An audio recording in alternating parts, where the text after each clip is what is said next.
ہمارے آقا جناب نبی کریم صلی اللہ علیہ وسلم اپنی بیٹیوں کے لیے میرے جگر کا ٹکڑا کے الفاظ استعمال فرماتے تھے، ان سے بے پناہ محبت فرماتے۔ کبھی سفر سے واپس تشریف لاتے تو مسجد کے بعد سب سے پہلے اکثر و بیشتر اپنی نور چشم سیدہ فاطمہ رضی اللہ تعالیٰ عنہ کے ہاں تشریف لے جاتے۔ آپ صلی اللہ علیہ وسلم کی تعلیم اور عمل کا نتیجہ یہ نکلا کہ بیٹی کی ولادت پر نہ کوئی باپ شرمندہ ہوتا، نہ ندامت سے سر جھکاتا، نہ بیٹی کے وجود کو بوجھ سمجھتا، اور نہ ہی بیٹی کے جہیز اور شادی کی فکر سے اس کی کمر میں خم آتا۔ لیکن مدنی آقا صلی اللہ علیہ وسلم کی تعلیمات سے انحراف کا نتیجہ یہ نکلا ہے کہ اب بیٹی کا وجود پھر سوالیہ نشان بن کر آیا ہے۔ ایمان کی کمزوری کے سبب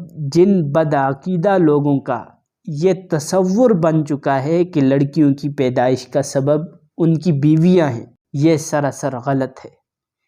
اس میں بیویوں کا یا خود ان کا کوئی عمل دخل نہیں، بلکہ میاں بیوی تو صرف ایک ذریعہ ہے، پیدا کرنے والا تو صرف اللہ وحدہ لا شریک ہے۔ وہی جس کو چاہتا ہے لڑکا دیتا ہے، جس کو چاہتا ہے لڑکی دیتا ہے، جس کو چاہتا ہے لڑکے اور لڑکیاں ملا کر دیتا ہے، اور جس کو چاہتا ہے بانجھ بنا دیتا ہے۔ ایسی صورت میں ہر مسلمان پر واجب ہے کہ اللہ کی قضاء و قدر پر راضی ہو۔ ایک شخص کے ہاں صرف بیٹیاں تھیں، ہر مرتبہ اس کو امید ہوتی کہ بیٹا پیدا ہوگا، مگر ہر بار بیٹی ہی پیدا ہوتی۔ اس طرح اس کے ہاں یک کے بعد دیگرے 6 بیٹیاں پیدا ہوئیں۔ اس کی بیوی کے ہاں پھر ولادت متوقع تھی، وہ ڈر رہا تھا کہ کہیں پھر لڑکی پیدا نہ ہو جائے۔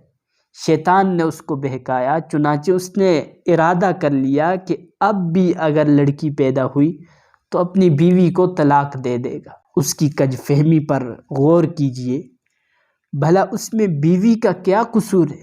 رات کو سویا تو اس نے عجیب و غریب خواب دیکھا۔ اس نے دیکھا کہ قیامت برپا ہو چکی، اس کے گناہ بہت زیادہ ہیں جس کے سبب اس پر جہنم واجب ہو چکی، لہذا فرشتوں نے اس کو پکڑا اور جہنم کی طرف لے گئے۔ پہلے دروازے پر گئے تو دیکھا کہ اس کی ایک بیٹی وہاں کھڑی تھی جس نے اسے جہنم میں جانے سے روک دیا۔ فرشتے اسے لے کر دوسرے دروازے پر چلے گئے، وہاں اس کی دوسری بیٹی کھڑی تھی جو اس کے لیے آڑ بن گئی۔ اب وہ تیسرے دروازے پر اسے لے کر گئے تو وہاں اس کی تیسری بیٹی کھڑی ہے جو اس کا دفاع کرتی۔ غرض یہ کہ فرشتے اسے جہنم کے 6 دروازوں پر لے کر گئے، مگر ہر دروازے پر اس کی کوئی نہ کوئی بیٹی رکاوٹ بنتی چلی گئی۔ اب 7واں دروازہ باقی تھا۔ فرشتے اس کو لے کر اس دروازے کی طرف چل دی۔ اس پر گھبراہٹ طاری ہوئی کہ اس دروازے پر میرے لیے رکاوٹ کون بنے گا۔ اسے معلوم ہو گیا کہ جو نیت اس نے کی تھی وہ غلط تھی، وہ شیطان کے بہکاوے میں آ گیا تھا۔